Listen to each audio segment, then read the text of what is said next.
Happy New Year, Tigercast fans. Hope you all had a wonderful Christmas and a safe New Year.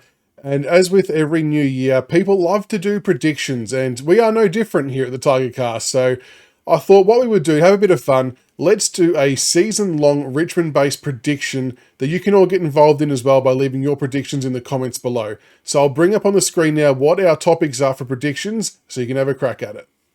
All right, here are the 2025 Richmond-based predictions I want everyone to have a crack at. I'm going to make it really easy as well for all of you to play along. What I'll do is I'll copy and paste the list of all of the predictions and put them in the first comment of the video below.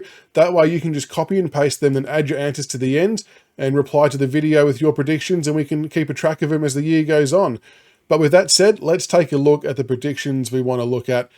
Player with the most goals, the player with the most behinds, the player with the most marks, player with the most tackles, player with the most kicks, player with the most handballs, the Jack Dyer medal winner, the number of 2024 draftees to debut, the free kick differential at the end of the season, which is going to be a very interesting one to answer, and the number of home and away games you think we will win. So they are the 10 Richmond prediction topics I want you all to have a crack at.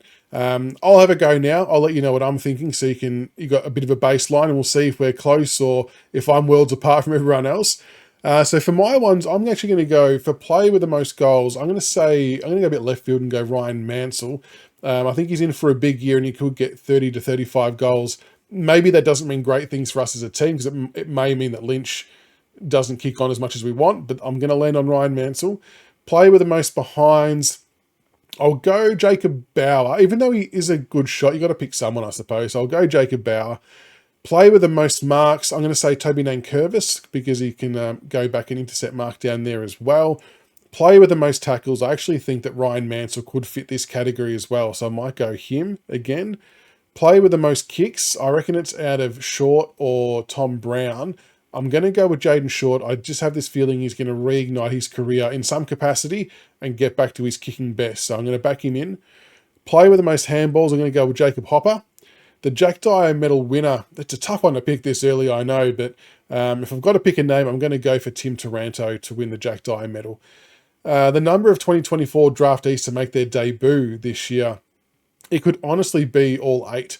That's how good of a crop of kids these guys are. I reckon Smiley will play around 1. Lawler's going to be not far behind. Trainer won't be too far behind. I think Olga's a sneaky chance to get some games as well.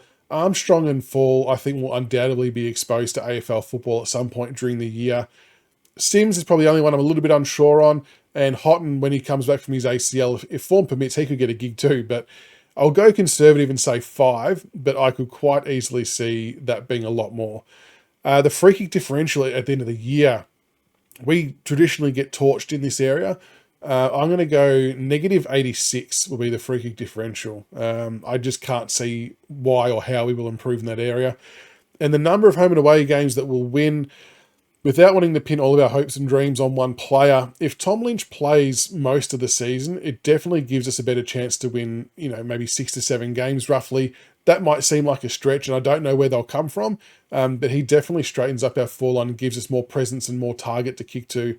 If he doesn't play, it could look like a 2 to 4 game win season. So I'll split the difference and say 5 games for the home and away year. So that's my 2025 Richmond predictions. Keen to see what all of you think in the comments below. Make sure you copy and paste the list, add your answers to the end, and let's see who can get the closest by the end of the Jack Dyer medal night. So good luck and happy predicting.